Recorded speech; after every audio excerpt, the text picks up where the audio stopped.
At ESCP, we don't just talk about sustainability. We integrate it deeply into everything we do.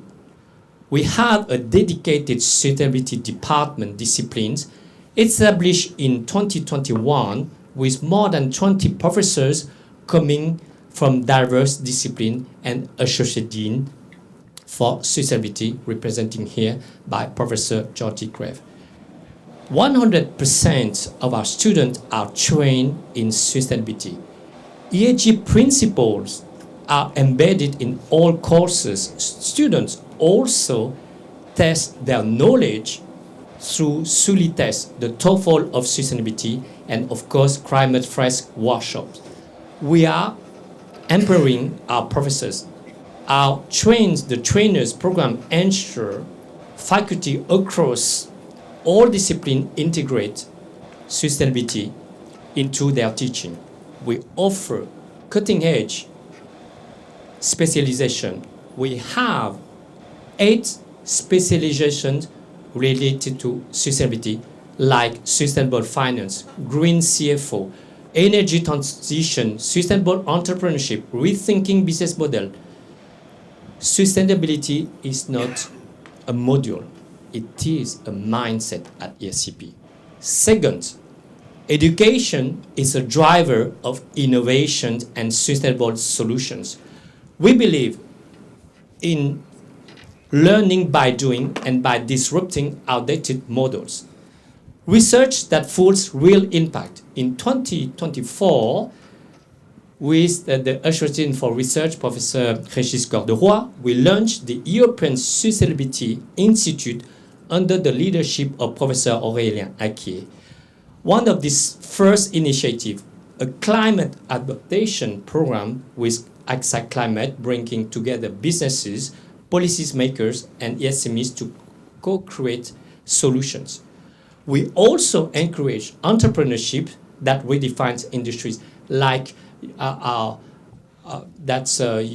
Prime Minister, Mr. Carney, said that we want to tighten this relationship between France and Canada, and also to tighten and strengthen the partnership in entrepreneurship. So, for example, Make Sense, the incubated at ESCP, Bruce Factory, has empowered 8,000 entrepreneurs and mobilized 200,000 citizens worldwide. Hugging Face, the ESCP-born unicorn, is pioneering sustainable AI platforms. We also offer executive education that drives systematic change. Through ESCP Extension Schools, managers are upskilling in sustainability, mastering circular economy, decarbonization, and CSRD regulation, because sustainability is no longer a nice to have. It is a core business skill. Third, education. We define theoretical framework through critical thinking and diverse perspective. Rethinking economic models starts with challenging their core postulate assumptions. Traditional framework assume that we can control environment, the nature, unlimited resources and market predictability, yet uncertainty prevails. Instead of dominance, instead to control the environment over the nature, we advocate here at the ESCP harmony, requiring economic models that balance prosperity with, of course, ecological, social well-being. By embedding this approach into business educations, we equip future responsible leaders to build sustainable economies within planetary boundaries. Also, we encourage diversity that fuels sustainability, with students coming from 136 countries. We are kind of small United Nations here at the ESCP, and 210 professors representing over 40 nationalities. We ensure that sustainability is shaped by diverse perspectives and enriched by contributions from around the world. Through sustainability, require global inclusion, especially voices from the global south. Finally, let's take a moment for a reality check. Are we perfect? I would say no. Can we do more? Absolutely yes. At ESCP, we don't claim to have all the answer, but we do believe in asking the right questions, taking bold steps, and working together across sectors, across borders to drive real change. This conference is proof when business, academia, and policy work together, real progress happens. So today, let's move beyond ideas. Let's commit to action. With that, it is my great honor, pleasure to pass the floor to His Excellency Ambassador Stéphane Diop. Thank you very much.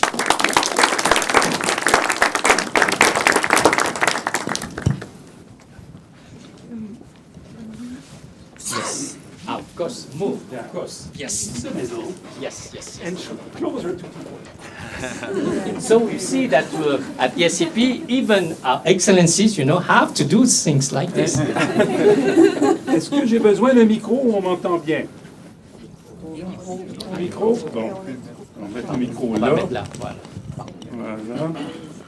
Eh bien, Monsieur Léon Lo-Luza, Dean Executive of ESCP Business School, Monsieur Georgie Clerc, Associate Dean of Sustainability, Herr Clerc, Margot Drancourt, Director of EPHD Program, chers amis du Canada et de la France. I cannot thank enough l'École supérieure de commerce de Paris, the ESCP Business School, for hosting this important discussion in front of such an audience of investors, entrepreneurs, academics, and especially students who will soon be the next generation of business leaders. It is both an honor and a responsibility to talk about a key issue for humanity. This key issue for humanity is environmental and social impact finance. We are indeed facing one of the greatest challenges in modern history, reconciling humanity with its planet, nothing less than that, while ensuring that those who worry about the end of the month and those who fear the end of the world remain united whilst achieving their goals. It's not a given. The best possible plan for transitioning to a zero-carbon economy will go nowhere without the support of the people. And to get and keep that support of the people, there must be guarantees of economic efficiency and social justice. Hence the title of my talk, Environmental Impact Finance and Investments. When headwinds blow, we must grow. Since the 2015 Paris Agreement, momentum has been building towards sustainable finance, ESG standards, and certification and social impact investments. We have seen that it is indeed possible to generate positive social and environmental impacts while also achieving financial returns, to the point that between February 2021 and February 2024, the S&P 500 ESG index grew faster than the traditional S&P 500. And according to the Global Impact Investing Network, in 2024, more than $1.5 trillion was allocated to impact investments, a 21 average yearly increase since 2019. Impressive growth, but it still represents only a tiny fraction of global investments. Much more must be done.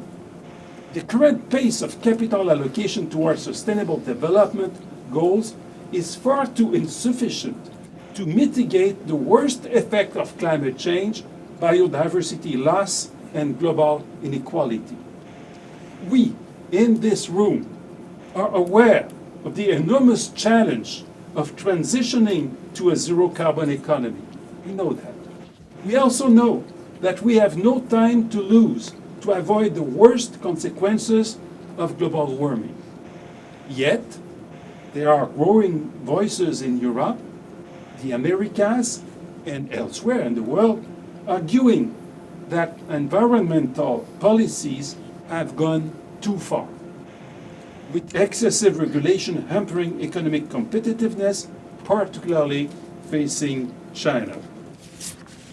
As the US administration drastically deregulates its domestic environmental policies and withdraws from the Paris Agreement, more and more voices, including in Europe, are calling for the abandonment of environmental and climate goals, while others are advocating for, at a minimum, a massive regulatory pause.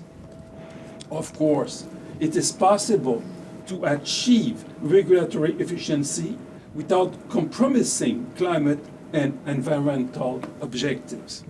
We witnessed this debate at the EU level, for example, where the European Commission recently announced different initiatives like the Clean Industrial Deal, the Affordable Energy Action Plan, and the EU's Omnibus Simplification Package to streamline environmental reporting regulations. We see that in the EU.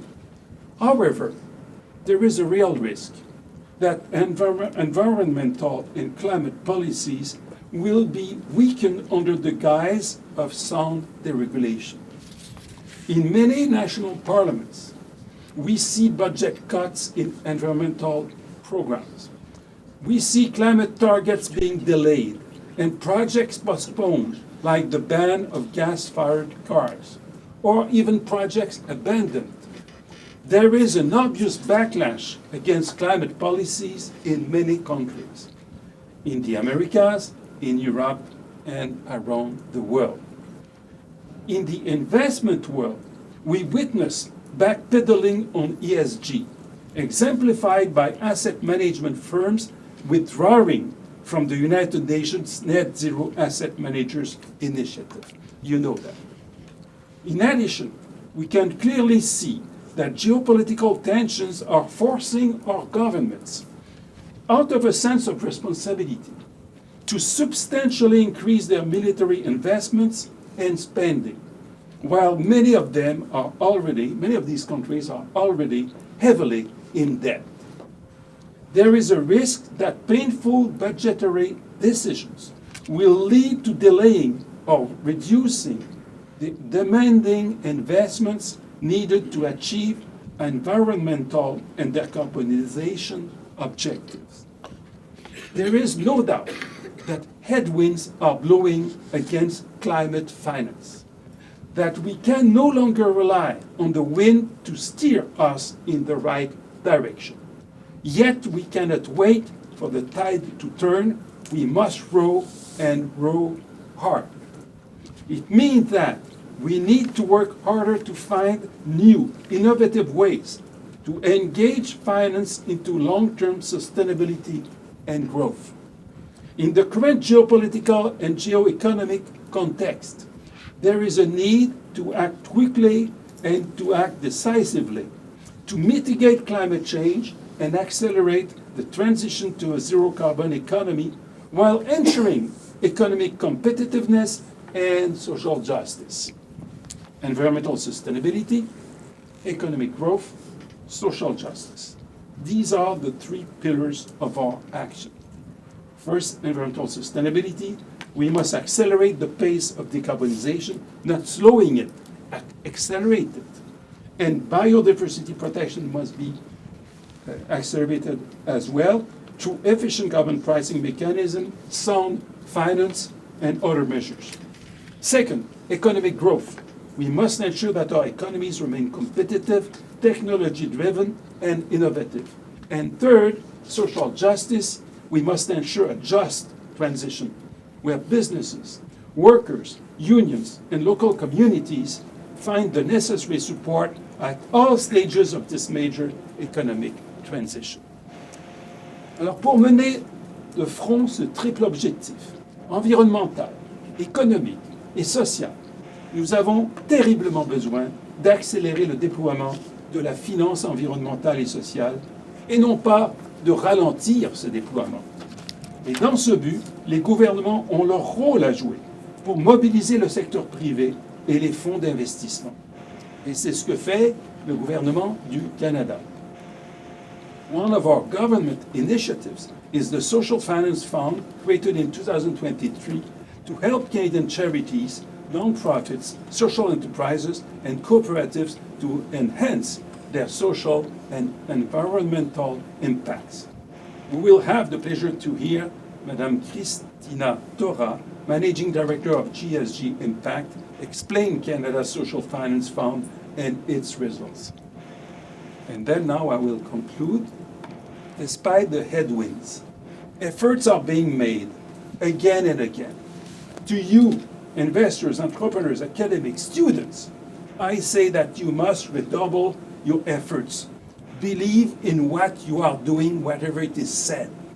The crucial importance of your work consists in nothing less than consolidating the three pillars: creating wealth, distributing it equitably, and protecting the ability of future generations to build on a healthy natural environment their own conditions of prosperity and justice. So, no pressure, but you see what you have on your burdens, on your shoulders as a burden. Now, for all these crucial reasons, I very much look forward to hearing the following presentations and discussion on sustainable finance in Canada and Europe. Merci beaucoup.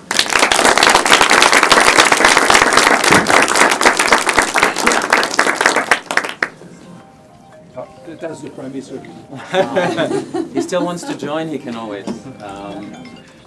Thanks very much, Stéphane Dion, the ambassador.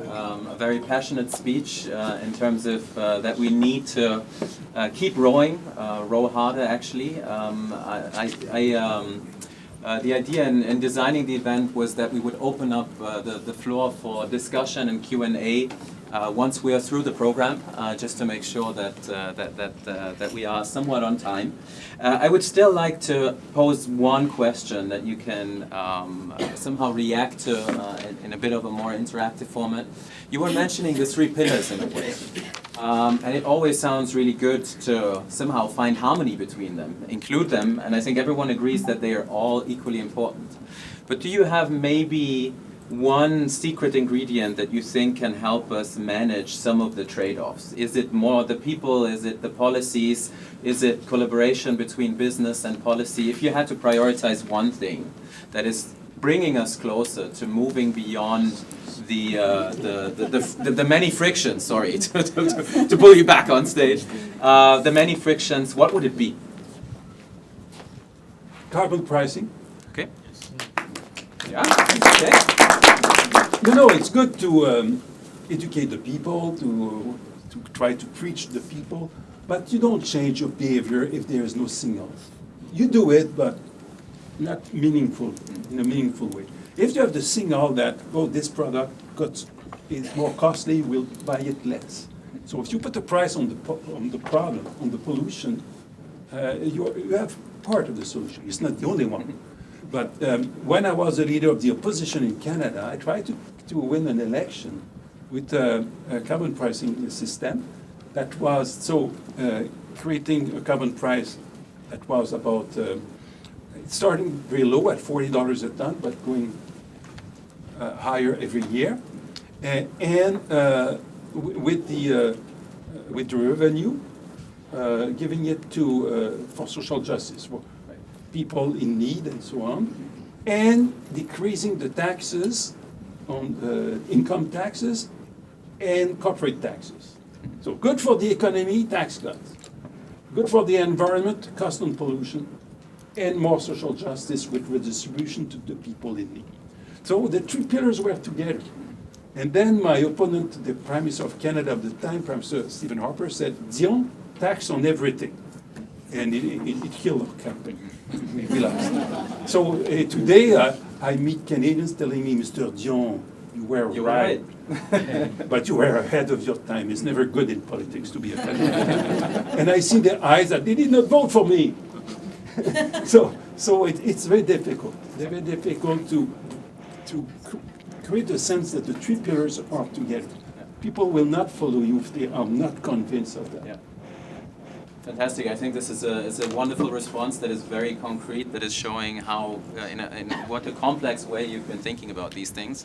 And hopefully we're going to be able to send messages that actually win elections with these kinds of proposals rather than being defeated by those who are promising the easy solutions, which are, however, not adequate. And drill, baby, drill. Thank you very much. Anyway. Thank you. I now have the pleasure to call to the stage Christina Tora, as I said, my good friend, the Managing Director of GSG Impact, who, those who know me know that I spend quite a lot of time on social media, has on her tagline, changing the financial system in 70 plus countries, is that right? So Christina is working globally and has a track record of facilitating, observing, and accelerating private and public collaboration in terms of changing the financial structure so that, in fact, investing for impact, not only with impact, that's a bit of the taglines, is actually possible and not the second best option. So I'll hand over the stage to you, Christina, for an input, and be ready for my question when you finish. Okay. Yes. Votre Excellence, Monsieur l'Ambassadeur, Mesdames, Messieurs, I'm going to continue in English. I've been asked to do this in English, but let's see, we can do it in French too. Your Excellency, ladies and gentlemen, it's a real honor to be here, surrounded by leaders who believe that finance can be a force for good, who believe in sustainability. I actually spend all my time thinking about these topics, how we change the financial system, and also helping others on this journey. So in my day job, I'm Managing Director of GSG Impact. I'll tell you a little bit more about that in a second. I work with government officials, leaders from financial industry, and many others to really think about what are the concrete actions that we can promote and put forward. On my personal time, I'm also the host of a new podcast called Women Changing Finance that aims to mainstream some of the work that we are doing. And so today I'm going to share with you some thoughts on how we can collaborate and transform our economies into impact economies. And I'll share examples about how Canada has actually been a leading country in such a transformation. So as you've heard, and as you know, we are living at a time of extraordinary change and uncertainty and transition.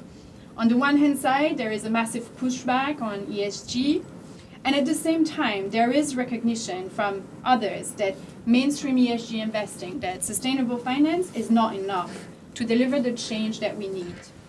On the one hand side, you have trends that are actually backtracking progress on sustainability. We're cutting development aid. 30% of development aid has disappeared overnight. But at the same time, there's significant progress. There are significant positive trends that show improvements.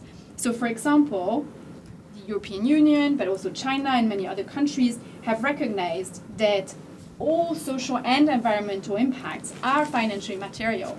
So for those who are, geeks of double materiality, just geek more on that. So what we're seeing today is that governments, private investors, and development actors, or at least a subset of them, are coming together in unprecedented ways. We are no longer necessarily on a path towards common consensus building, but we are on a path where the coalition of the willing are coming together to collaborate to create change. And so what I'm seeing, at least in my environment, is that public-private partnerships and many other types of partnerships are becoming more of the norm, especially in impact investment. So for instance, there's many of us who are working a lot on blended finance and how it works, what works best, and how we scale blended finance. So basically how we mix different types of capital for development. But also we can take the examples of what's happening here in France. France has been one of the pioneers that has really mainstreamed outcome funding, so social impact bonds. In France, contrat impact social. And France has really grown this impact market significantly. The French market is today 57.5 billion euros, so it's grown massively. So let me tell you a little bit more about GHG Impact, who we are, what we do, because it will give you context about the story I'm going to tell you about the Canadian example. So we're a non-profit organization. We're registered as a UK charity, but we work globally. Our mission is very simple, is to drive capital towards social and environmental impact. And our long-term vision is to create impact economies everywhere in the world. So just a definition of what we say, when we say impact economies, what that is. Impact economies are economies where impact is at the heart of every decision. Policy, business, investment, and consumption decisions. That's what we want to see.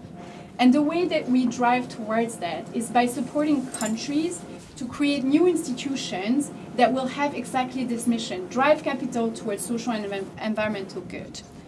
And these institutions are multi-stakeholder institutions that represent the entire ecosystem of impact. The entrepreneurs, the investors, everyone who brings capital to the entrepreneurs to create impact, the governments always, and other market builders, so academic institutions, consultancies. All of them come together, they co-create a national strategy for impact, and then they implement it. And what does it mean? Usually they work on policy changes, regulations, or to create new kinds of funds or impact vehicles that may be missing in the market. So today, through our members that are these national institutions, we call them national partners, we represent 46 countries around the world, Canada and France included. Half of those countries are in developed markets and half of those countries are in developing markets. So we work really truly across the globe. Just to give you kind of the two examples that are closer to home here. So the Canadian national partner is hosted by two organizations, TIP and CAFID. TIP is basically the organization that represents the impact investment community that invests nationally in Canada, and CAFID is the organization that represents the impact investors that invest outside of Canada for emerging markets. So that's more than 150 organizations in Canada thinking about how we advance the impact investment market in Canada and beyond.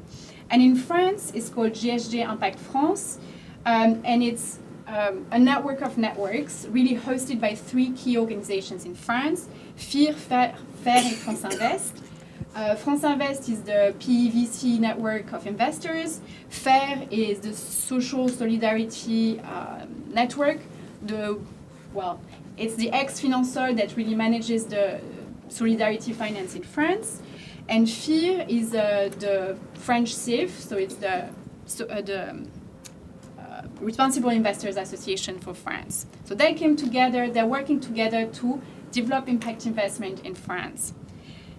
And so one of our success stories is really, as an organization, is actually how we support impact wholesalers, and the Canadian example is one of them. And so since our inception as an organization, that has been one of the things that we have been doing since those times. So we have helped now 19 countries either replicate or are in the process of replicating what we call impact wholesalers.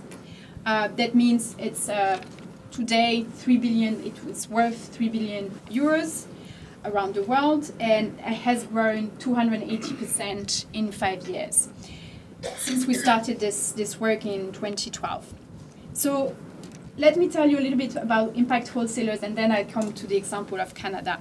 So impact wholesaler is a term that we coined to represent a kind of impact vehicle that is needed in the markets to really help the markets expand. What is the problem? The problem is that usually small impact businesses or social purpose organizations don't necessarily have the right kind of finance when they need it, in the forms that they need it to grow and to grow their impact. Why is that? Because most of the time, well, it depends on the countries, but let's say in developed countries, most of the time is because there is not enough VCs and Ps, venture capital and private equities, that are able to invest either those ticket sizes or that are interested in impact or, largely speaking, in sustainability. So the idea is, how do we create those, or how do we incentivize existing fund managers to invest those kinds of ticket sizes into entrepreneurs, right? That's why creating a large pool of capital, an impact wholesaler that might be a fund of fund or another kind of vehicle, with the mandate of having impact at its heart, is the best possible idea to help that level of intermediaries, of Ps and VCs, to be created in a market. So what are the characteristics of an impact wholesaler? An impact wholesaler is an investor. It's not any kind of grant-making organization. It's there to invest. It's also there to be catalytic. So one of the mandates of an impact wholesaler is there to attract additional private capital, additionally to what it's investing. It has an impact focus, so it's designed from the get-go with impact at its heart, with a theory of change for impact. It helps progress impact management and measurement at every single level, all the way to the enterprise level, and therefore it's also able to provide data back to the market. And it has a market building mandate. That's probably the single most important characteristic of an impact wholesaler, because it helps to build policy. It helps to build new educational programs, for example, around impact investment. So how it all started? It all started with an organization called Big Society Capital, that is now called Better Society Capital. In 2012, the government of the United Kingdom, the UK, they put together a task force to think about this issue. How do we invest? How do we grow social enterprises in the UK? And so they came up with this idea, and that was thanks to our previous chair, Ronald Cohen, that we should take unclaimed assets, so basically unclaimed bank accounts, and put it into an impact vehicle. It was after the 2008 financial crisis, and there was a real need for this kind of investments. So they took 400 million from the banks, the unclaimed assets. So basically those are dormant bank accounts that haven't been touched by their owners for a very long time. It was seen as public money. It is public money. In France, it's actually going to the treasury. So that money was taken, 400 million. Each of the largest banks were also asked to add 50 million. So a large part of 600 million to create Big Society Capital. So that was in 2012. 10 years later, fast forward, the market has grown 10x in 10 years. And for every €1 invested by Big Society Capital, 3.5 of other private capital investors were attracted to those same investments. So a really large leverage ratio. And so this was a fantastic example of how we can build really thriving impact investment markets. And so through the years, actually, it all started with the G7 in 2013, but never mind. That's how Canada and the UK started collaborating and sharing these ideas. Through the years, the Canadian government started a huge, very, very comprehensive task force on social innovation and social finance. And as a result, in 2017, they made the recommendation that something like this should be started in Canada. So that's how this whole idea started in Canada. Long story short, 2023, the Social Finance Fund was launched with 755 million Canadian dollars, which is 520 million euros for the next 10 years. And so this Social Finance Fund is the same example. It's an impact wholesaler that was designed also thanks to, actually, I would be very humbly say that my organization contributed to sharing the knowledge from the UK to Canada to make this happen. And the aim is to increase access to finance for social purpose organizations and accelerate their growth, really to accelerate impact in Canada. It invests into intermediaries, so like funds, Ps and VCs, with an expectation of risk-adjusted market rate returns. And it focuses on sectors like affordable housing, food security, poverty reduction, and indigenous economic participation. So a really very comprehensive, socially minded organization to invest into those goals. But this work is hard, right? It's really hard. It has taken 5 years to build something like this. So it hasn't been without challenges. One of the most important challenges that still remains is how we mobilize more private capital, especially from institutional investors. So how do we make sure that this money is catalytic, that it attracts other private investors? How do we ensure that regulations can also incentivize investors to come into this work? And additionally, one of the other challenges is how do we support the social organizations and impact businesses at large to absorb and to become ready for these kinds of investments? And so that's, again, where the Canadian ecosystem is a great example, because not only did they create a social finance fund, but they created an investment readiness program of 100 million Canadian dollars in grants that are able to complement the work of the investors, to help these organizations, to help these entrepreneurs to grow and to be able to access the capital that is needed with management skills, financial skills, or whatever is needed, data, digitalization, to help attract that capital. So the insights from our work is really that public and private collaborations are essential, and they are the starting point actually for this kind of work. I think you really highlighted how much the integration of social and environmental objectives are absolutely essential.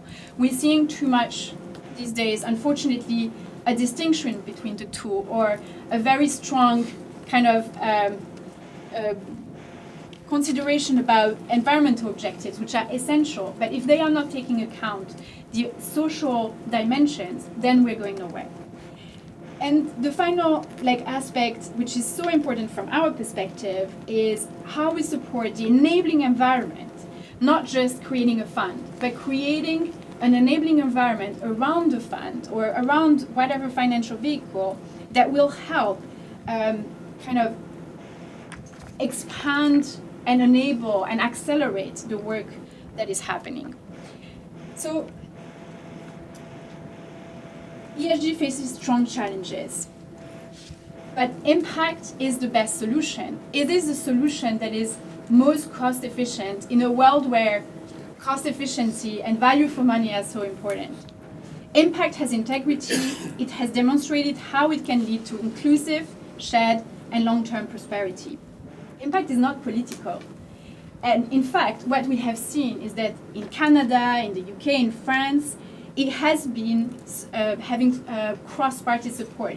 So no matter the party that is at the government, impact is not political.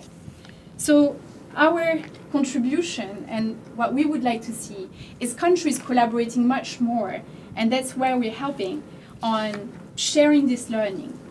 Actually, one of the last newsletters that was sent out by our CEO was called "In Chaos, Unity," and there is an African proverb in this newsletter that says, "Sticks in a bundle are unbreakable." So it's a call for coming together, for partnering, for collaboration. There is a growing need for that, for collaboration between countries, between public and private sectors, between investors and governments, and ultimately between finance and purpose. We have the models, we know that work, we have the capital. Now what we need more of is leadership, partnerships, and collective action to scale impact economies for people and the planet. And so I invite all of you to play your role, whatever role you have, and to join us on this journey. Thank you.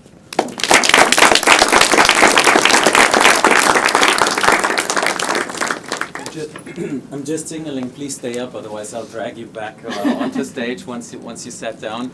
A quick question from me, quick interaction. Please, people who still want a place to sit, there's still some room here.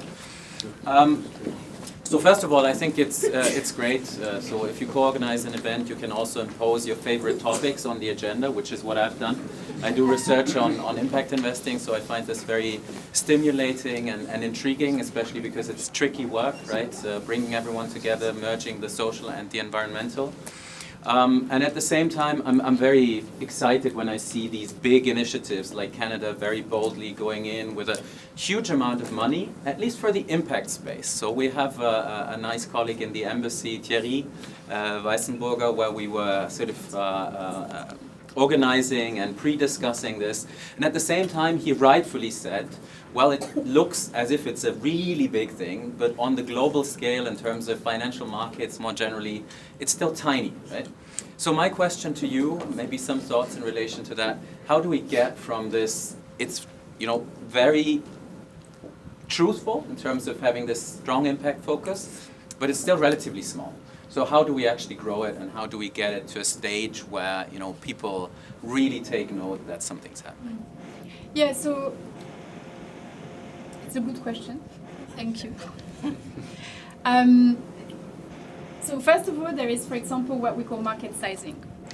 So what I haven't shared with you is the size of the market. So thank you. I will take the opportunity to sharing the size of the market in Canada, which is 9.5 billion euros for impact, compared to the 57.5 billion euros in France.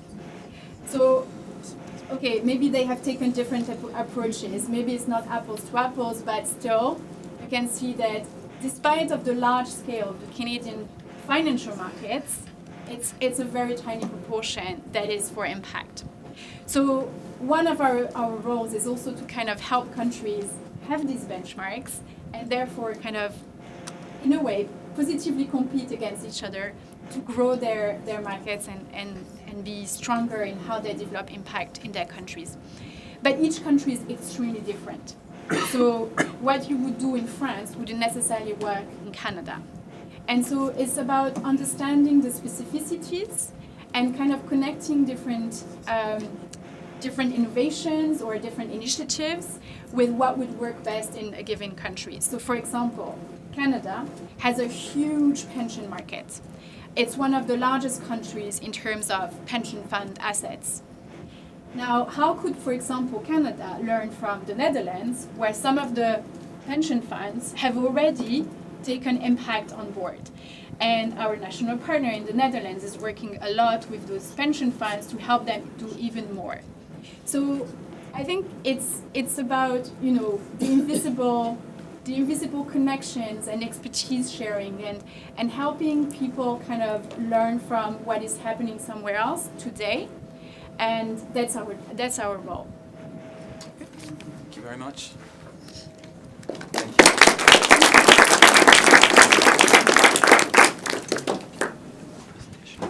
Yes. Okay, so as I said, I hope the Social Finance Fund is not only going to be a beacon for us during the event, but also generally speaking, one of the role models of how you can enter the game relatively late if you compare it to the UK, for instance. So in Portugal, for example, they also have a very developed landscape of these kinds of initiatives, and at the same time go in with quite a big commitment. Now we'd like to switch the focus a little bit now from you know, how do you finance these kinds of initiatives to what could you invest in? Where are the innovations? Where are the entrepreneurs? So I'm glad to give the stage to Capucine Congé, who is the head of marketing of Cumulus. And she already corrected me when I did, again, social media, very addicted to that. When I said that they are turning air into potable water, and she said, no, it needs to be drinkable. So you will... Drinking water, sorry. It's our tagline, that's why. Okay, very good. Okay, so you will tell us a little bit about the innovation that you're pioneering. You can use that, but I think people are hearing you okay otherwise as well. I think it's better? Yeah, it's better. Awesome. Okay. Just sorry. No worries. So we're going to bring up your presentation, and we're going to hear about your entrepreneurial journey and in how far this fits into the bigger landscape of sustainable business and entrepreneurship. Thank you so much. I love the expression, when headwinds blow, we have to grow. So at Cumulus we're hoping to grow, and I will enlist your help in that. Hello, so as you know, I'm Capucine Cognier. I head marketing for Cumulus Water, and we create drinking water from air. Water scarcity is a global issue, and it is not just in developing countries. In Europe alone, 20 million people lack access to water. The current solutions are inconvenient, costly, or pollutant, and primarily bottled water is used, which means enormous plastic waste that tends to end up in our oceans.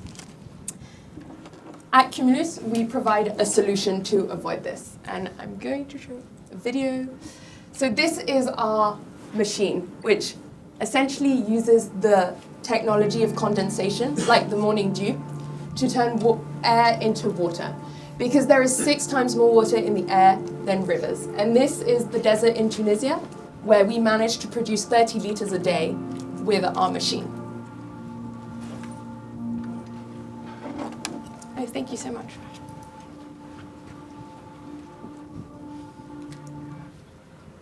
So, as I mentioned, we replicate the morning dew. We then filter the water with 4 different filters and remineralize it to make it drinking water and healthy for everyone. In just 1 year, we create 260,000 liters, which avoids 5,000 kilograms of plastic, which translates to 8,000 kilograms of carbon dioxide removed from the air. We already have over 100 machines deployed with all of these partners in France, Tunisia, Spain, and Saudi Arabia, not yet Canada, but maybe later. And with these 100 machines, we produce 3,000 liters every day. The targets, we are a B2B business. We target factories and offices, off-grid sites, and CSR programs. Why do they pick us? Why do they trust us? Obviously, environmental impact. We've been speaking about its importance for this event. The logistics that water and plastic bottles involved, and also the economics, because they save money through our machine in the long run. A case study, which I picked a French one, is the cultural foundation of Fondation Carmignac in the Ile de Porquerolles in south of France. So in this island, they transport water in plastic bottles every day to the island. Instead, the Fondation Carmignac has chosen Cumulus to provide their water. I'm leaving plenty of time for questions, but before I do that, we are hosting an event for World Water Day. We've been mentioning public and private collaboration. In this event, we'll be talking about water scarcity and the collaboration to help that. We've also got LinkedIn, and we've got many, many recruitment opportunities as well. So given there are students in the audience, I also wanted to publicize that. My email is there if you'd like to send me your CV. And without further ado, I'd love some interaction and some questions. So if you have any questions, please raise your hand.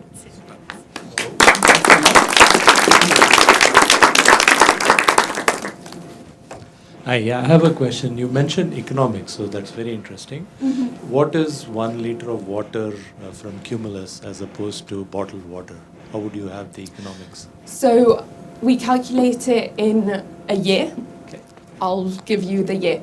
So if you're using small plastic bottles, you'll save 50% in terms of economics. And if you're using the big bonbonnes d'eau, like the large ones, it's 10%. Our machine lasts 15 years. We're being conservative. Our startup only started 3 years ago. So quite frankly, we have not tested that yet, but it is billed for 15 years. And so after a year and a half, you've already made your money back. Thank you. And you're including the energy cost needed to make the water in your... Energy cost, it's 2.5 years. Okay. Yeah. Thank you. No problem. Defense of the energy. Yes, so you need energy, but we can facilitate photovoltaic like solar panels and also electrical energy. In France, it tends to be electricity. In Tunisia, they tend to use photovoltaic energy to power the machine. Thank you for the presentation. So, have you ever thought about going to countries where I am assuming that you're using photovoltaic cells for the energy? So, it would be very helpful where sun would be very prevalent, such as tropical countries like India. And considering that your business model is something that could really help heavy economies of scale based on low margins. So, have you ever considered going to countries like India where sun is of plenty and there's a lot of drinking water problems as well? Yes, of course. We are a startup though. So we've started in those countries and it's been strategic. Our machines are built in Tunisia, so most of the machines are in Tunisia. In Spain, in Barcelona and Valencia, Catalonia, there are a lot of water cuts at the moment, and so this is an area that we're selling quite a lot. And we just entered Saudi Arabia because we were with the French president and our machine went to Saudi Arabia, so hence we launched there. We hope to go all over the world, quite frankly, but for now we're going step by step. Thank you.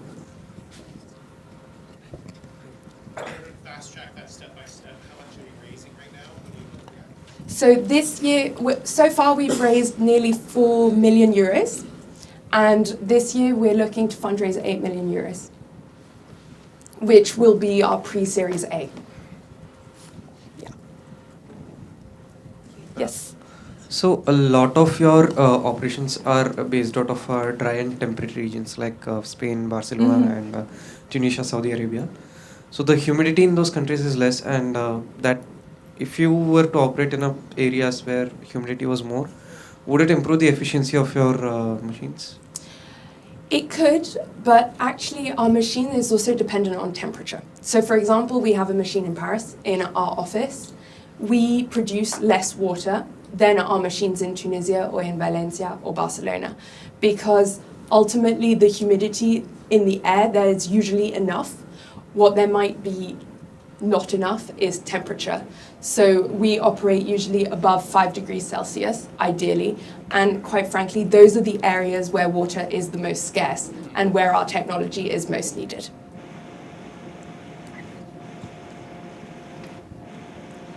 Yeah.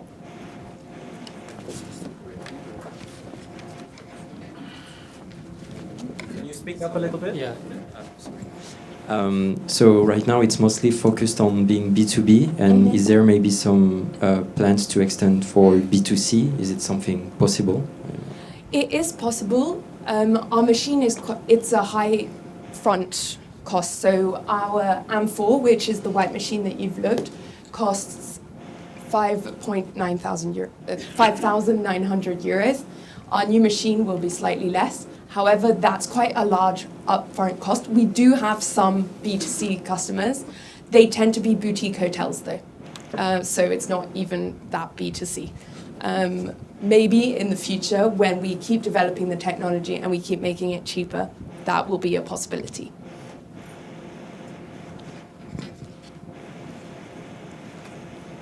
I have a question, Yeah. of course, as well. As I said, we'll prepare one for each of our speakers. So thanks a lot for the insights and also for animating a spontaneous Q&A. I think there's a lot of fascination for a solution which almost sounds magic, right? I mean, it's a perfect fit in terms of where water is scarce. Your intervention seems to thrive most. How would you describe the challenges that you actually have at the moment? So what are the biggest roadblocks in a way? Is it that people don't trust the technology, that there are some context factors that make it difficult? Or is it just a question of time for you to take off and to actually hopefully revolutionize the problem that you were also alluding to in terms of a lot of plastic bottles, transportation? That is a brilliant question. So I work in marketing and business development, so I will be focusing on those problems. Sure. Of course, the technology keeps developing, and I'm sure they have some issues there, but I'm less focused on that. We are a massive disruptor, and that is, it can be a good thing. It can also be not a great thing. People struggle to suddenly change their habits. People are very set in their habits. So for example, when you go into an office and they've been used to mineral bottled water for years and years, suddenly having water that comes out of as you said, like magic from thin air, it's hard to get that buy-in initially. And so we do enormous work in customer success basically afterwards with workshops where we do water tasting and they have to guess which one is the Cumulus water, where we get our water quality experts to come in and describe like why do we mineralize at this specific level, why do we use all these filters for people's health. So that is for me the one that comes up the most. And what tends to happen is people are like, wow, cool, that's brilliant technology, that's really cool. But then the step for them to use it is slightly, it takes one step further. It takes at least a nudge to make them comprehend how they could be changing their practices, which brings us back to the social aspect, right? Mm-hmm. It's not only polarization and inclusion as such, but it's also changing everyday habits in a way that you're living. Absolutely. Thanks very much, Capucine. Thank you. Thank you. So, by the way, I should also mention that we have an interesting mix of French and Canadian speakers and initiatives. So, our next speaker is going to be Jean-Luc Bigliani, who is the Managing Director of Blue Pearl Industries, but is today representing an initiative, a Canadian initiative that is called C3E, which is on the other spectrum in a way, I would say. It's not a startup, it's an initiative, and it's also invested in like the really, really difficult industries. So we're talking about transportation, very heavy, CO2 heavy transportation, and it is an initiative that is trying not only to get to a more efficient solution, but also to get to innovations that are able to be commercialized so that you can actually scale these kinds of interventions and decarbonize sectors which are really problematic in terms of their carbon footprint. So I'll hand over the stage to you. I don't know if you want to just hold the mic. I did prepare because I am French and my English is not perfect, but no, but it's difficult to me after Capucine. Sorry. Good evening. I'm going to present you the Center of Excellence in Energy Efficiency. I introduce myself. I am Jean-Luc Bigliani, administrator of C3E since 1917. I am French, and from 2016 to 2019, I was CEO of NG Services Canada in Montreal.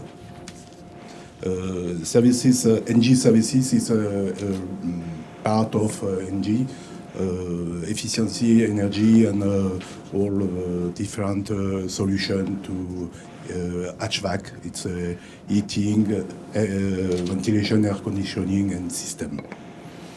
The C3E, what is this? The C3E is the only fund specialty dedicated to the commercialization of innovation in energy efficiency of transportation and building in Canada. Funded by Rio Tinto Alcan and Hydro-Québec in 2009.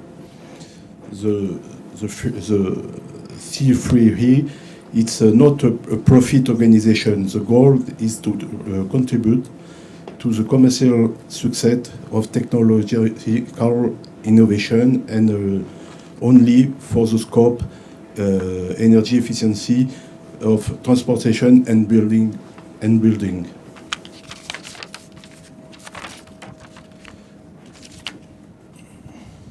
For your information, the C3E headquarters is located in Shawinigan, Quebec, in the Energy Valley. It's halfway between Montreal and Quebec City.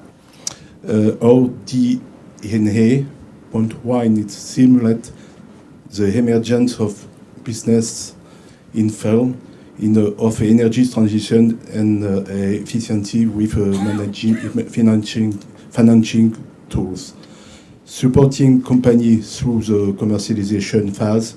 In marketing language, the passage through the valley of death, where the risk is greatest and there is the least support. Sell people prospect with customer and do not always return with signed orders. Point 3, offer flexible or less costly financial tools compared to traditional organization. It's better for me to in French, but it's... Faites-le en français. Oui, en français, c'est très bien. Ben, si vous voulez, oui, je peux vous le faire en français, ça va être beaucoup plus clair. Voilà. Bon, donc on n'est pas un organisme traditionnel. On est, comment on s'appelle on aide les sociétés à passer ce qu'on appelle la vallée de la mort. Donc la période qui est la plus difficile pour eux, vous embauchez des commerciaux qui vont taper aux portes et puis ils ne reviennent pas forcément avec les bons de commande. Donc c'est un passage où beaucoup de sociétés, de start-up, mettent la clé sur la porte. Voilà. Donc aujourd'hui, le C3E aide ces sociétés à commercialiser des solutions d'efficacité énergétique. Voilà. Donc le but, c'est donc de faire rentrer des sociétés qui ont un produit qui est déjà, on va dire, opérationnel dans le portefeuille du C3E. Donc le C3E a différents fonds dédiés à l'efficacité énergétique. Donc je vais vous les citer, puisque je les ai là. Donc il y a un fonds qui est pour vraiment l'efficacité énergétique des transports, l'électrification des transports, tout ce qui est efficacité énergétique des bâtiments et la transition efficacité aussi des transports, c'est-à-dire aussi ça peut être l'électrification de moteurs. Par exemple, c'est des véhicules qui fonctionnent aujourd'hui en thermique que on reconditionne pour fonctionner à l'électricité et demain aussi peut-être à l'hydrogène. Voilà. Donc aujourd'hui, le C3E est un appui de ces sociétés. Nous les aidons à se développer sur la partie marketing et sur la partie aussi commerciale après. Et par exemple, on aide actuellement une société québécoise qui est basée à Québec à venir s'installer en France, puisqu'il y a un corridor qui a été ouvert entre la France et le Canada. Et aujourd'hui, on travaille avec des régions comme les Hauts-de-France, la Bourgogne. On essaie de rentrer aussi sur Auvergne-Rhône-Alpes, PACA et d'autres régions. Donc cette société qui s'appelle Orogeno, qui est sur Québec City, a un procédé de récupération de chaleur sur les eaux grises. Les eaux grises, c'est les eaux usées. Voilà. Donc on va faire un premier test en France avec eux. Donc moi je les accompagne puisque je suis le représentant du C3E en France. Et on va les aider à s'implanter en France. Et dans le corridor qui a été ouvert, il y aura aussi le fait d'aider des sociétés françaises à aller s'implanter au Canada. Voilà. Pourquoi pour le Canada, pour certaines sociétés françaises, c'est la porte ouverte sur les États-Unis et le reste de l'Amérique. Voilà. Donc aujourd'hui, le C3E n'est pas un business angel, on ne sponsorise pas des startups, on sponsorise des sociétés qui ont un produit et qui veulent le commercialiser. C'est un peu, je veux dire, la spécificité du C3E, c'est de pouvoir intervenir. Alors c'est unique aujourd'hui au Canada, on essaie de mettre en place ce même modèle ici en France. C'est pas facile parce que je veux dire, il y a des barrières je veux dire, sur le Canada, c'est des fois plus facile à faire parce qu'il y a moins de paperasse et compagnie, je le dis crûment, hein, mais on y arrive, voilà. Bon, voilà ce que je voulais vous dire à propos du C3E. On a, on sélectionne des projets, on vote, et puis à partir de là, on dit oui, non, go, no go. et on finance ou on finance pas. Alors sur à peu près, on va dire on a 5% de pertes. Voilà.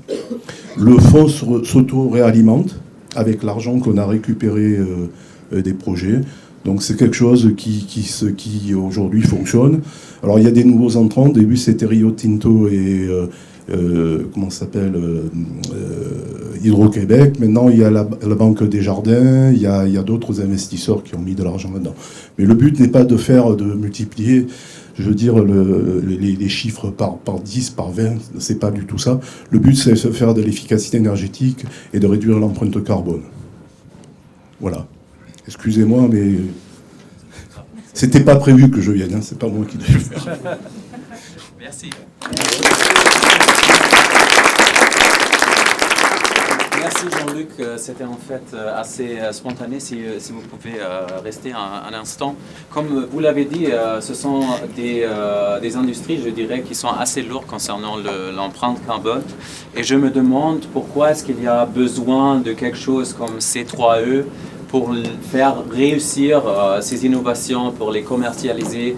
Quelle sorte de barrières est-ce que vous voyez et comment est-ce qu'on peut compter sur vous pour les enlever?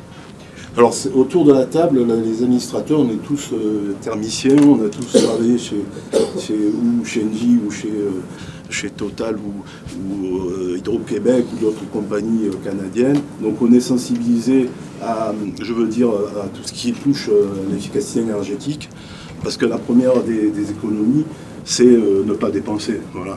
Si on réduit déjà, les consommations, on réduit l'empreinte carbone. Et en plus, si on arrive maintenant à développer des produits avec des pompes à chaleur, on appelle ça au Canada des thermopompes, on peut arriver à baisser l'empreinte carbone, la diviser par 3 même.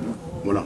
Sur certains procédés. Quand on compare par exemple à du fioul ou à du gaz, il n'y a pas photo, quoi, hein. Voilà, on est compétitif. Bon, moi je crois beaucoup aussi à l'hydrogène. On avait commencé à travailler avec du temps d'Engie sur la mise en place de 2 stations-service à hydrogène, une à Québec, une à Montréal. Bon, je ne sais pas où ça en est, puisque moi j'ai quitté depuis quelques années. En plus, le Canada peut produire de l'hydrogène pour pas cher, puisque l'électricité est pas chère. Parce que produire de l'hydrogène avec du carbone, c'est pas bon. Le bilan est terrible. Donc là, on a une énergie qui est pas chère, qui est décarbonée. Voilà, donc quand on sponsorise des projets, c'est parce qu'on les a évalués. On n'est pas financier. Voilà. On n'est pas, un financier ne prêterait pas forcément de l'argent à quelqu'un. Si, ils vont prêter, mais à des taux complètement élevés. Nous, on les aide même à se développer. Il y a une deuxième société aussi qui s'appelle Vadimap, qui s'implante en France aujourd'hui, qui à base d'IA est capable d'aller calculer des consommations d'un bâtiment à partir de données, dire ce bâtiment devrait faire 150 kWh par an mètre carré, en réalité il en fait 300. Donc voici les pistes qui... Voilà. Donc ça aujourd'hui, il y a aujourd'hui des Canadiens qui sont venus s'installer en France, et l'idée c'est aussi que des Français aillent s'installer au Canada. Le business model, c'est une forme de start-up studio en fait. Ouais, oui, si on veut, mais c'est surtout sur la partie commerciale. On ne mettra jamais d'argent sur quelqu'un qui arrive, oui, j'ai un projet de pompe à chaleur ou je sais pas quoi, de système. Non, s'il n'a pas développé, il n'a pas, je veux dire, un démonstrateur, là, en l'occurrence, là, sur la personne, la société qu'on accompagne sur la récupération d'eau grise, on va faire un démonstrateur avec un bâtiment à Paris, pour pouvoir montrer aux gens comment ça fonctionne. Donc on investit dans des sociétés qui ont déjà un produit, et on les aide à commercialiser, à faire du marketing. Moi, par exemple, je suis ancien commercial d'Engie, j'ai aidé Renault à adapter son discours au marché français avec les C2E, pour les certificats d'économie d'énergie, et aussi les conditions tarifaires électriques françaises. Le but, c'est d'aller en Europe aussi, hein. C'est pas de rester ici pour Renault et les autres. Okay. Merci beaucoup.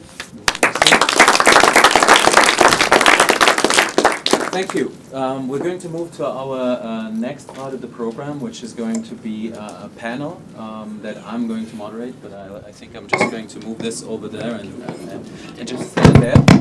I don't know if I can. No, I'm too feeble, so see the dean is doing his part of the work as well. Thanks very much, Leo. So I'd like to call to the stage our fantastic panelists. There's Emma Skriep, Head of Major Investments, Team for the Planet, which is very much a citizen-driven initiative. We have Stephen Lavier, who's investment and asset manager at EIT InnoEnergy, and Stéphane Villemain, who's Vice President Sustainability of CDBQ. Oh yeah, there it is. Well, actually, yeah, I can do that as well. Otherwise, I could have stood there, but let's do it this way. Okay. So thanks, first of all, for joining us for this panel discussion. I'd like to start with you, Emma, and Team for the Planet. Of course, we had our little pre-discussion when it came to how different, but also how connected these initiatives are. Can you maybe start with telling us a little bit about what Team for the Planet is and what your ambitious mission is with, as I was already alluding to, mobilizing citizens to invest responsibly? Sure, of course. And then I can hand you the mic. Water. Thank you. Hello, everyone. So Team for the Planet was built by entrepreneurs 5 years ago with a very clear and ambitious mission of creating a tool that enables anyone, from a citizen to a family office to a public fund, to accelerate climate innovations. So, and it was built as a tool because we have noticed when we created Team for the Planet that if you're not a billionaire or the president of a state, you have a very limited power in your hands to actually act on the systemic levels regarding climate change.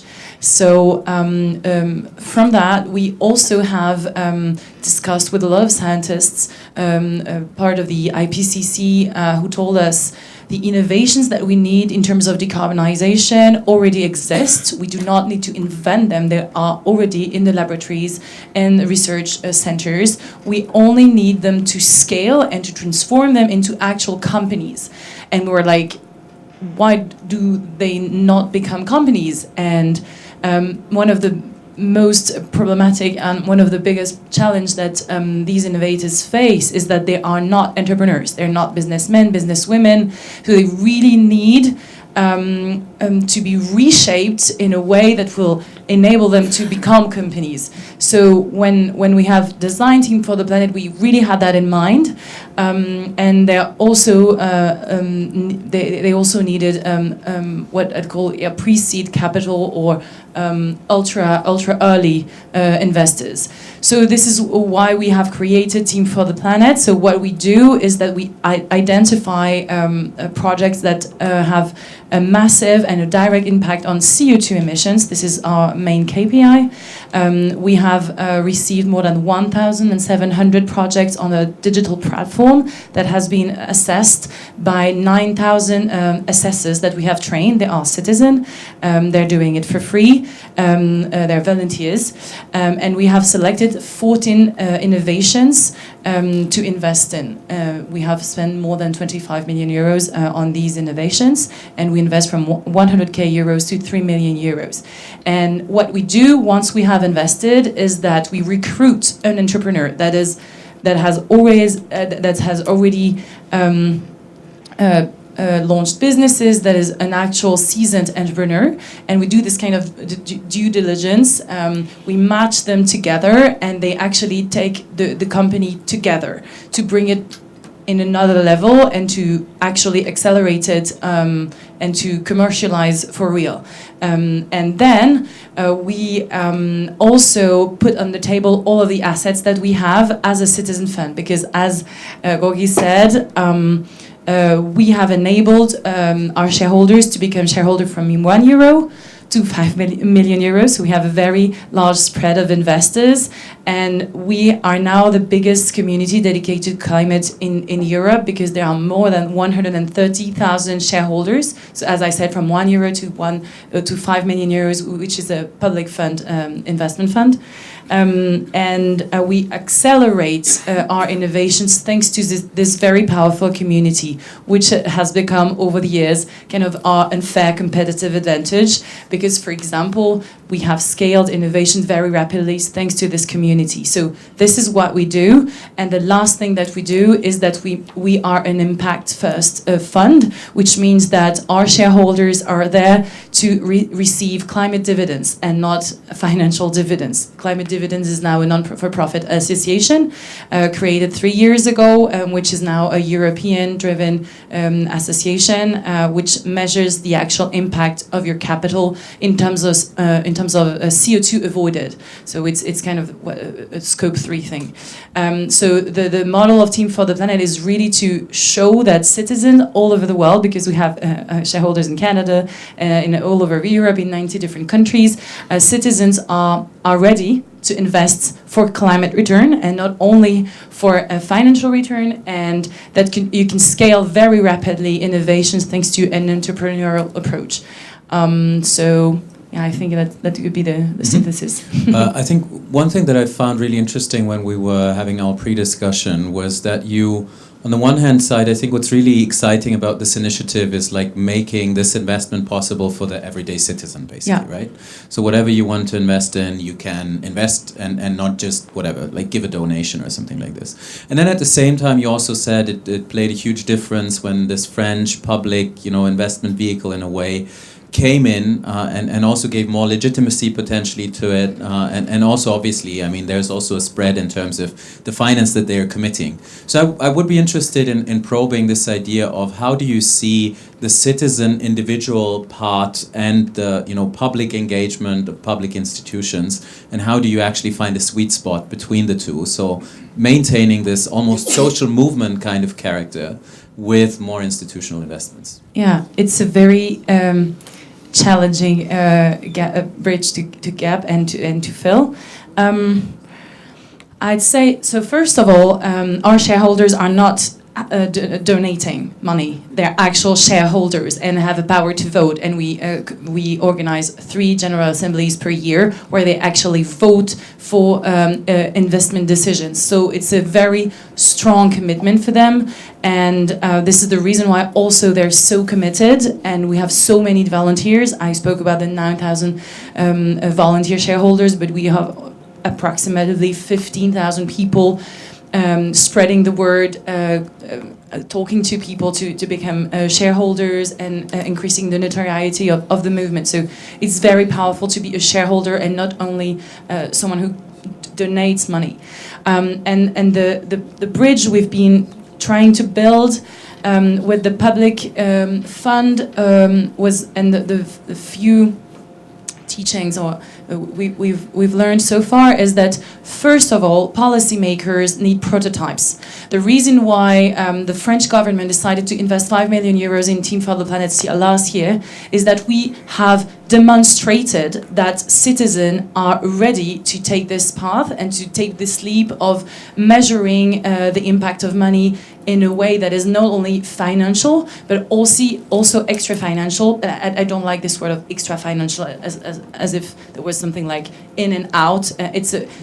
We really need to reshape the definition of what is value. You have economic value, you have climate value, you have social value, and all of it integrates into one single value. So what's been interesting with the public and the public sector and the policymakers is once they have seen that we managed to create a coalition of more than 100,000 citizens who are ready to pay from €1 to invest money, to become shareholders, to sign a subscription button, which is actually owning an asset. Well, the French Minister of Environment, Christophe Béchu, said, okay, so this is happening. There's a space where citizens are ready to commit. So it's our duty as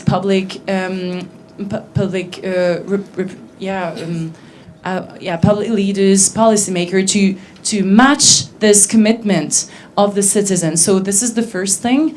The other thing is that once you have a citizen fund where so many people vote, you also increase the social acceptability of some technologies, and you really assess the fact that this technology is going to work. For example, we have invested in a company called Air Booster last year, which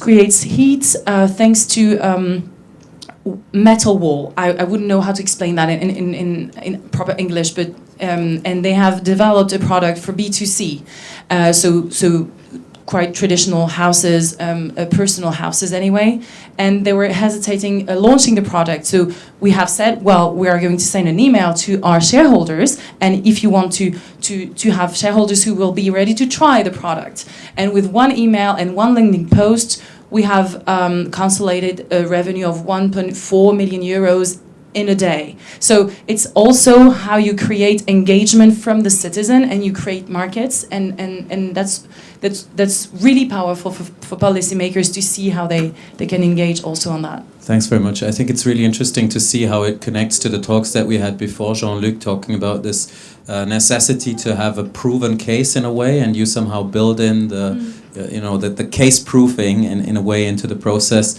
and at the same time this point by Capucine around behavioral changes. You're almost sort of saying, well, this is we give you the testing ground, and if you guys are willing to invest and also use it, I mean, we have it all in a way.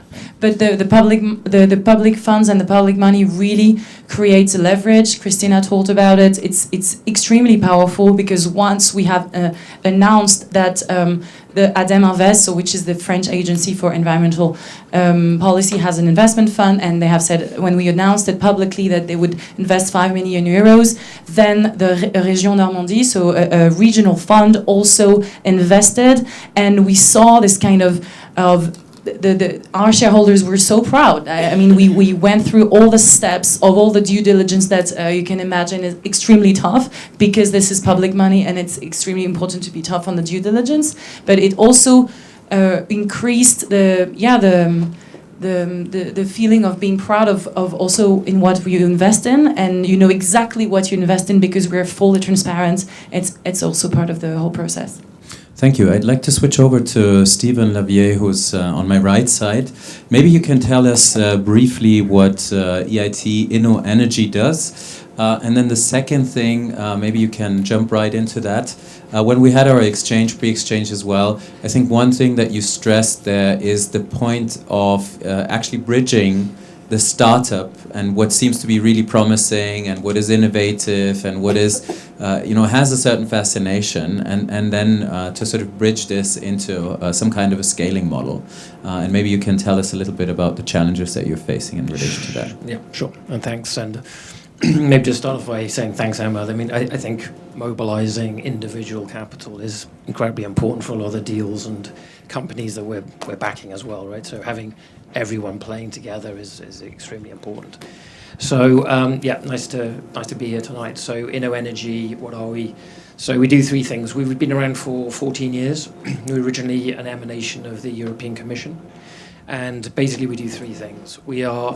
Firstly, we're the most active early stage clean tech investor in the world, according to PitchBook of 2024. And we have about 200 portfolio companies, mainly early stage, but also through growth. Of the ESG, we're very focused, almost exclusively focused on the E. So environmental technologies, every core driver or sub-vertical of the energy and environmental transition, we are active investors in. So I say have about 200 portfolio companies. The second part of our business is what we call company building. And this is where we will actually create new companies from scratch, from the hiring of the first employee, building of the business plan in core strategic verticals in Europe for the energy transition. So Verkor is a French gigafactory building car batteries. That's probably the most famous company that we created and incubated out of InnoEnergy, but there have been a number of others as well in the core verticals. We have 8 currently, going from battery manufacturing to recycling to decarbonated fertilizers, decarbonated steel, and decarbonated iron, and then rebuilding or trying to rebuild the European PV value chain. So that's the second part of what we do. And then the third part of what we do is an education program. And here I sort of take what Dean Lulu was saying at the beginning, the importance of education. We have a master's program, hopefully not stepping on the ESCP's toes in this domain, but to help CEOs of startups, of climate ventures, and to help them develop. And then another part of our business is upskilling people who are already working in the space to make sure that the workforce is ready for the energy transition. That's basically what we do. Our portfolio companies raised 35 billion euros to date, created 25,000 jobs, and have a 98% success rate to date. Our ambition is to get our companies to drive 100 billion euros of revenues by 2030 and to avoid 2 gigatons of carbon dioxide emissions equivalent by 2030. So this is a very ambitious. And to be quick, I can segue into the second part, which is like, how do we do it, right? So we've had some success, we've had some failures, we've learned a lot along the way. We were investors in Northvolt. Obviously, that's very topical in the news at the moment. It shows that with massive backing, massive support, great companies that should work, unfortunately, sometimes don't. We are looking to build 50 factories, gigafactories in that 2030 timeframe in Europe, but also for example, we talked with the Canadian Trade Commission. They were in our offices last week, looking to build relationships to see if we can build into other geographies. So, how do we do it, and what's the difficulty in making that transition? And I think Jean-Luc made a good point earlier, this very well-known term of the valley of death, right? And the valley of death has changed in a very, very positive light in some respects. The maturity and the deep pockets of money that wasn't there when I got into energy transition 15 years ago are now there. There are a lot of deep-pocketed investors. CDPQ is an example of them. There are multiple other Canadian actors that have very deep pockets. Large climate transition funds, 8 billion to 5 billion in size. I mean, I got an email today saying on one of our portfolio companies we were trying to raise 30 million, and they came back and said, look, sorry, but we can only do minimum checks of 150 million. That's a great problem to have, and that didn't exist 15 years ago. You didn't get that kind of response. So the valley of death has changed a little bit, and I think where the valley of death exists now is going from early innovations, where there's an early company and that has a product that's trying to do something difficult and to be a paradigm shifter, to bridge the gap to the 150 million, 200 million plus check rates. Because a lot of those guys have strict criteria, so their investment mandate is to only come in when the project is sufficiently de-risked. So they might not take any risk appetite for a project that hasn't gone through its final investment decision. They might want to see positive unit economics on the first plant that has to be operational. The valley of death is how do you get to that point. And we're in a great position now, which is much better than we were 15, 20 years ago, where that capital is there to back those companies, but we still have this valley of death that we have to get through, which is currently still not sufficient, and that's what's slowing down the progress, in my opinion. And so that's how we're trying to build it. And how do we try to do it? So what we do with our startups is we have an in-house team to take our ventures, to professionalize them as much as possible, so that they can attract this later stage capital and we can get them comfortable to invest earlier. We also try with our company builders to bring in our investors, our corporate investors. So we were initially funded by the European Union. Since we did our capital raise, we raised 150 million from private investors. So our shareholders include the likes of Siemens, Schneider Electric, ENGIE, EDF, Total, Naturgy. We have automakers like Volkswagen, Renault, and then financial banks like Santander, Société Générale, ING. And so specifically when we do a high capex company builder, we'll try and bring in our industrial partners to help de-risk the factory. So and they can also provide offtake, and they can ultimately potentially buy them. So that's what we're trying to do. And very, very quickly, what we also need is a private pocket of capital, which we've suggested to the European Union, with public guarantees to a certain quantum, to bring in a player that will be part of these rounds in the valley of death, so that we can get through that valley and then get to the other mature capital providers which are now gratefully here. So that's of you. I think this is an interesting story which bridges to what Christina is saying, and which we basically know very well in the context of social enterprises, smaller sort of impact-driven enterprises, which is operating at a smaller level, but with a similar kind of challenge.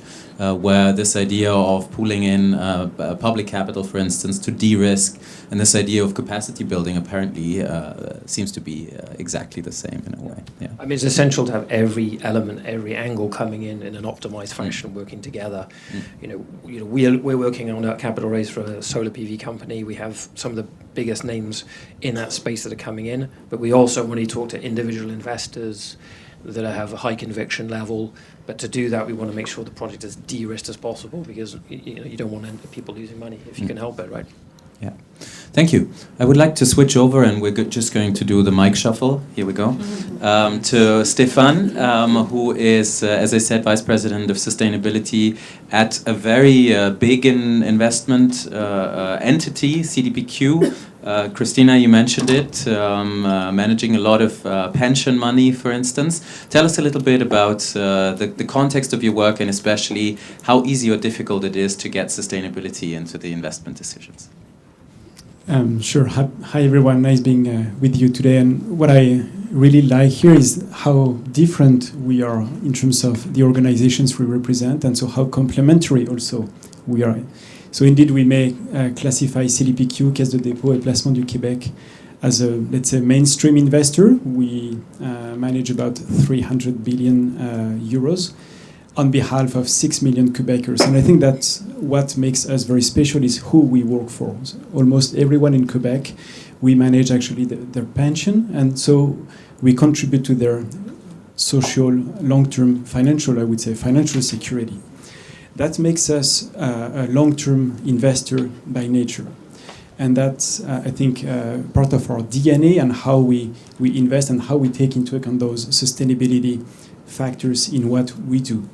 And I'd say, I think the core to our investment beliefs is that sustainability goes hand in hand with long-term returns. And that's how we've framed it, and we've made that part of our strategic goals as a firm overall. So how does it work? And you mentioned what are the key challenges we face.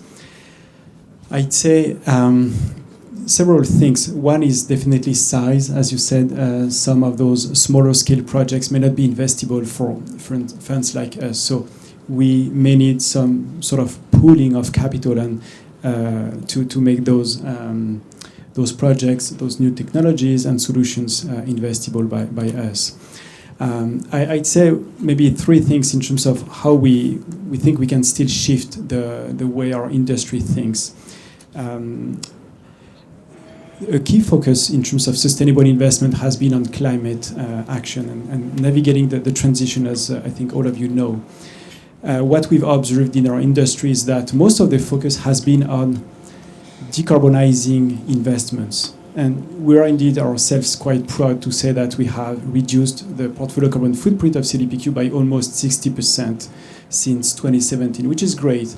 But we really need our industry to shift the mindset to decarbonizing the real economy, and so shift from decarbonizing investments to invest in decarbonization.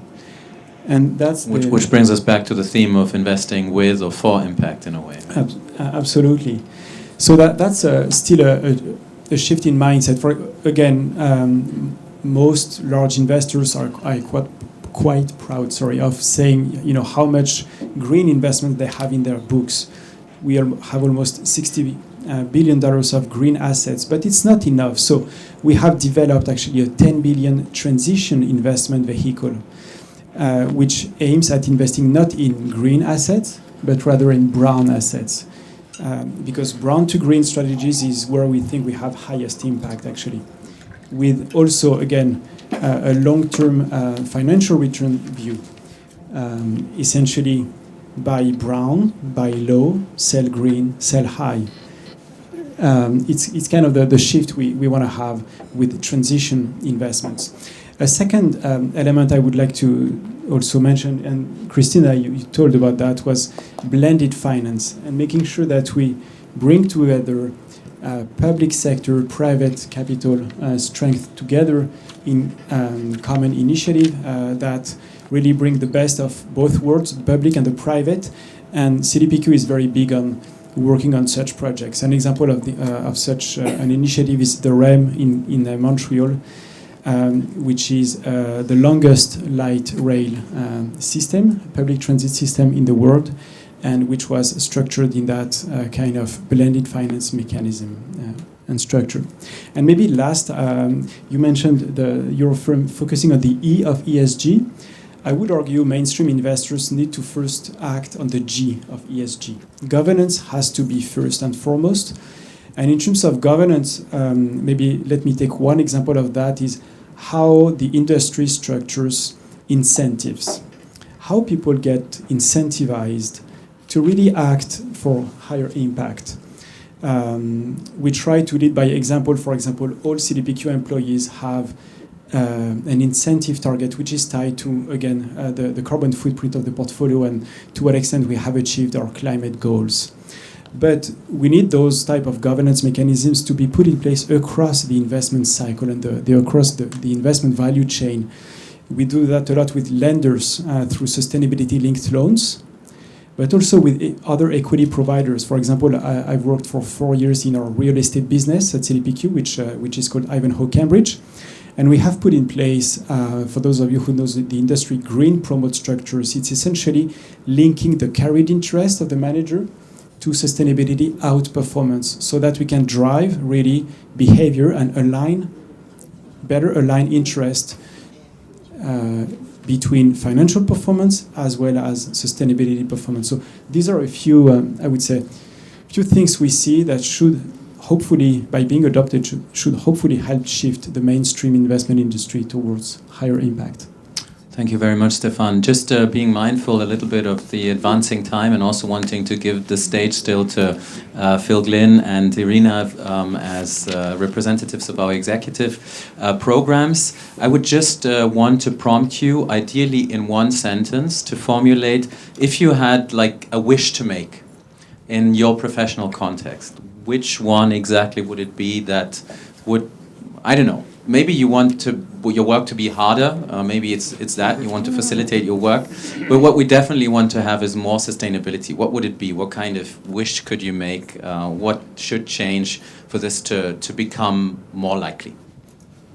Well, if I was to start, well first, I like to be very, to recognize the efforts of universities, and the training of investment professionals has changed dramatically over the past few years, and it's impressive to see how knowledgeable now our new employees are, which is fantastic. But if I was, so this is something I would have wished maybe 15 years ago. Now what I would wish today, and coming back to what you shared, Mr. Dion, is a strong economic signal and policy signal which would help make the case easier in terms of carbon pricing and or energy pricing, so that those decarbonization and energy efficiency efforts in real estate, in higher emitting sectors, make also financial sense more quickly. Thank you very much. That's pretty clear, and closes to the loop to the initiating statement. Emma, yes, please. Yes. Make a wish as well. Okay. Yes, of course, all of you. All right. It's not only Stephen who gets to make the wishes just because he's got the most money.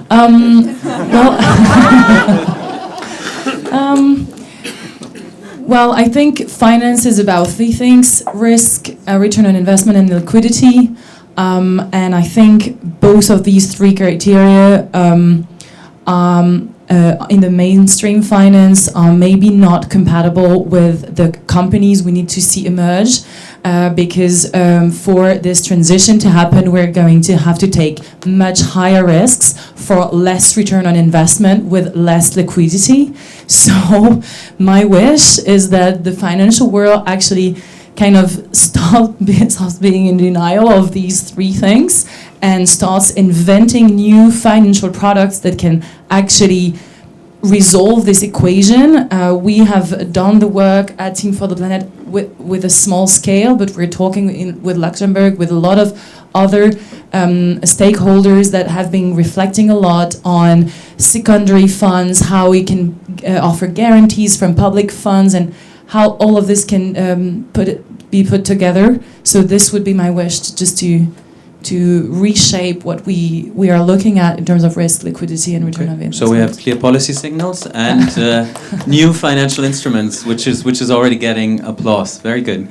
Stephen, you go last in terms of articulating a wish. I double down just on this requirement to have a funding mechanism in place, like a private pool of capital with public guarantees to bridge this valley of death that I alluded to earlier, because we're getting closer to doing it, and I think this is still a necessary step.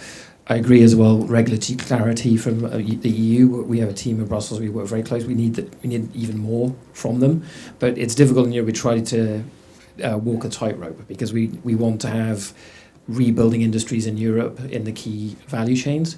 At the same time, we have to do it economically. So we're trying to tread within the NZIA, for example, quite a fine tightrope to bring the innovation back here without having costs be prohibitive for production.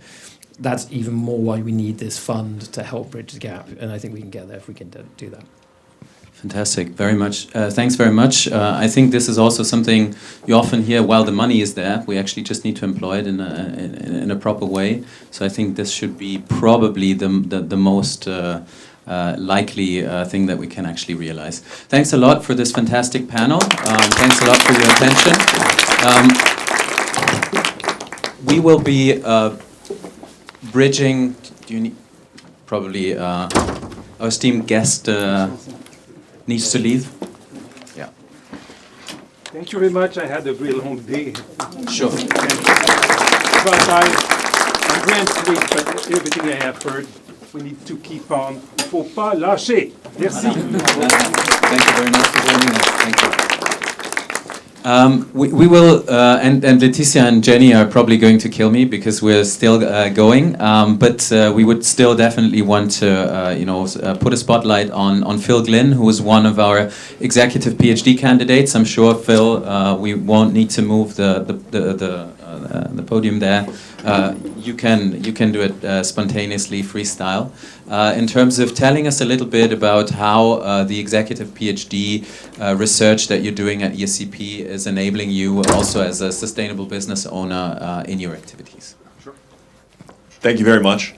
My name is Phil Glynn. I'm the president of an organization in the US called Travoy. We're an impact investing organization that since 1995 has brought approximately $1.5 billion of investment to affordable housing and community development projects in indigenous communities in the United States. And the reason that I'm here at ESCP is I'm also a participant, as you just said, in the executive PhD program, which is a program here at ESCP that basically allows people who are midway through their careers, who have some questions that they want to explore more deeply, to do so in a formal research context. I guess the idea being that people who've been professors their entire careers have mastered these research skills, but sometimes need to reach outside of academia to bring some of that experience into the classroom. And so the idea with an executive PhD is you kind of find people who have the opposite profile, who have that experience from industry but don't have the training and the background and the research skills. You bring those people in and teach them those tools and create these kinds of partnerships that, as everyone has said tonight, are going to be absolutely necessary to the kinds of collaborations that are required to make a just ecological transition actually happen in the time that we need it to happen. So just to share a bit about my research, it's about understanding the problem that the previous panel was just talking about, which is that generally speaking, the technologies that we need to navigate this transition exist. And generally speaking, the money that has to be mobilized to finance those technologies also exists, which begs the question of why this transition that we all know we need to make isn't happening as fast as it has to happen. And one of the reasons that I'm curious about is perhaps this idea that the climate and biodiversity crises that we face are in part linked to a crisis of imagination and a lack of our ability, not necessarily to imagine and invent new technologies, but to imagine social organizations And as Stefan was saying, governance structures, in other words, meaning power dynamics and how we share power, and imagining a new world of relationships that actually facilitates power being shared in a way that leads to this ecological transition. So I'm researching the future, and I think that one of the ways that we travel to the future, that we engage with the future, is through creativity and making art and telling stories. So I've had a couple of fun research projects going, one with an organization here in Paris called L'Entreprise qui vient, which is an organization of academics that bring together science fiction authors with people who work in big European companies whose job is to do future planning. And instead of asking them to do what we all think of as conventional managerial planning of what's coming in the next couple of years, they present them with much longer time horizons and much more extreme worst case scenarios of what the climate and biodiversity situation could be in the year 2050. And instead of asking these managers to make a plan for a project to address that, to actually project themselves into the future and to imagine a business operating in the year 2050 and to present it not as a set of PowerPoint slides, but as a full-blown fictional creation. And they bring in working science fiction authors, some of whose names you would probably know if you're sci-fi fans. These are like real authors out there who are telling stories all over the entire world, and they're facilitating the creation of these stories. And we're learning really interesting things about the ways people in these positions of power and influence inside these companies imagine the future. We're learning a lot of disturbing things about the limited range of the ways that we imagine the future and how often the ways that we imagine it and the ways that we tell stories about it are very dystopian. And we have a very limited ability to imagine what an actual successful transition in which people are thriving would look like. So a lot more to learn there and results to write up and publish still. Don't have the PhD yet, still working on that part of it. The other interesting collaboration that we've been able to make happen is working not only with fiction authors, but also with journalists, studying the reactions of impact investors to circular business models, again, not presented in the form of a pitch, but presented in the form of a fictional news article, based on the belief that when you present people with full-blown, no problem, fictional creations that come with images and compelling entrepreneurial stories, that you can often elicit more interesting conversations with people. So as part of this research, we've learned a lot about how impact investors deal with the central challenge of balancing financial return on investment with sustainable impact. So all of this is supposed to tie back to my professional work, because this is the executive PhD program after all. Again, as someone who works in impact investing and has both a personal and a professional interest in seeing this massive ramp up in capital that needs to happen, by many estimates, the amount of money invested in sustainable technologies needs to grow by 3 to 5 times per year faster than it is currently growing. The idea that if we're going to mobilize the investment required to make this transition happen, that means that we need to tell better stories, and that the people who are in positions of influence about how money gets invested, since you're often not, if you're one of those investors, you're often not the storyteller, but the audience, about not only how can we become better storytellers, but how can we become better audiences. Because when I tell you a story, it's not as though I am an active messenger of a story to you and you're just a passive recipient of that information.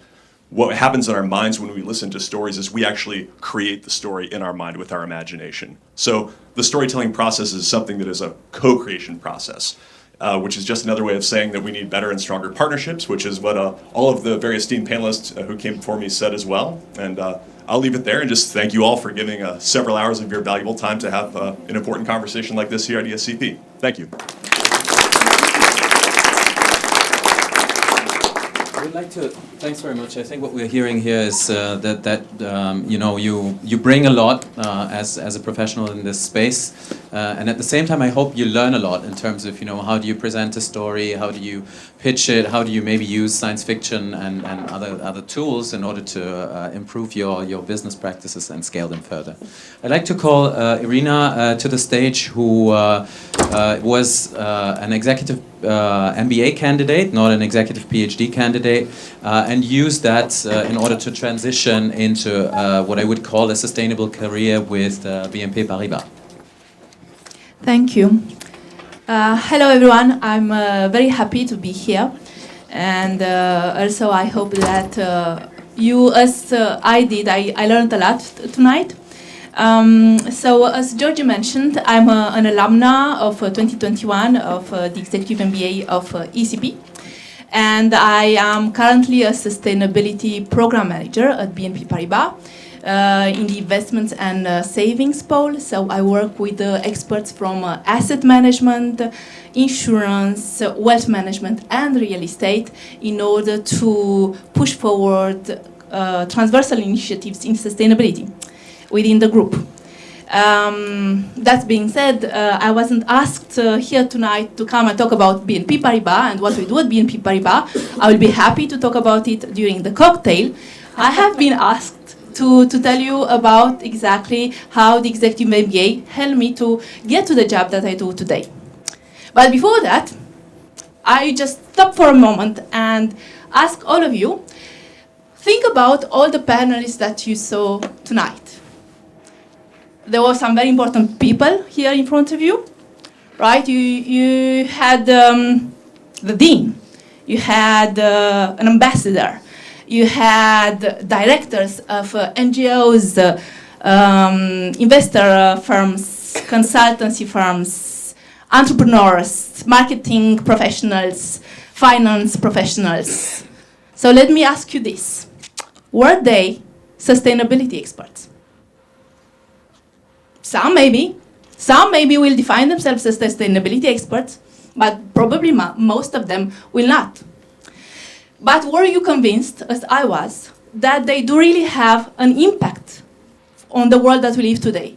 And they really do what they can do in order to push the sustainability agenda? They do. So just let's keep this idea, right?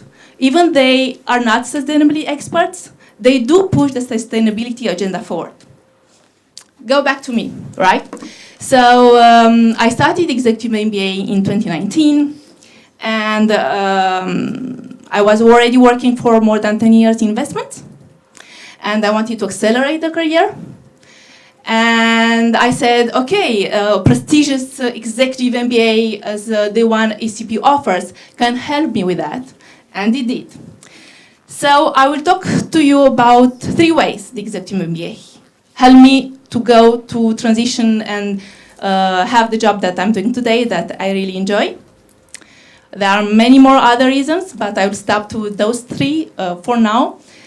First, the Executive MBA helped me to really understand what I want to do and what I want to do and what I expect from my career. I want to work in a stimulating environment. I want also to be able to really bring added value to the table. So my own expertise, previous expertise, it's important. I want to understand what's the purpose of what I'm doing, understand and really contribute to the challenges of today. So actually the answer for me it was obvious, I got to sustainable investments. So very happy to do that today. Maybe for you the answers will be different. Second reason, trainings.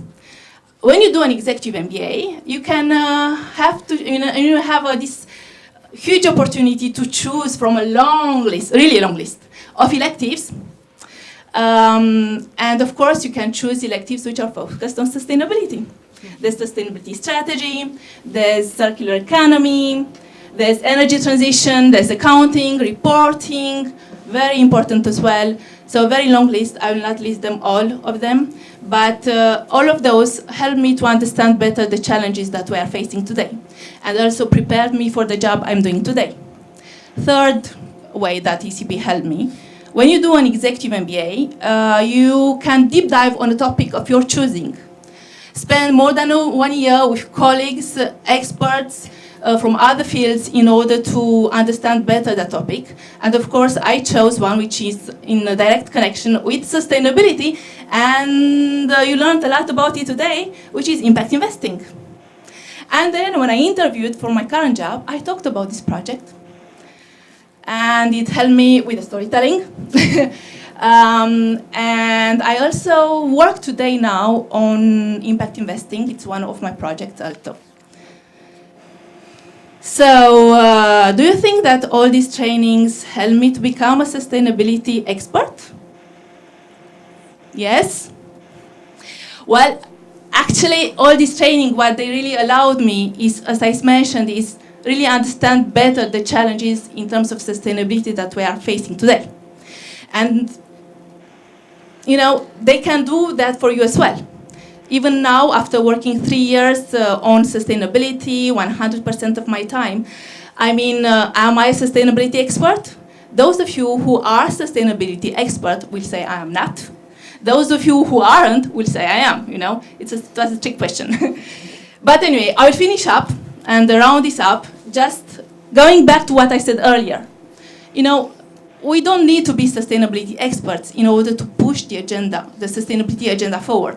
What is important and what all the panelists mentioned today, you know, and the ambassador and the dean also, what's really important is to have, you know, to understand these challenges and understand how this, you know, what we are currently living and these challenges affect our own activity.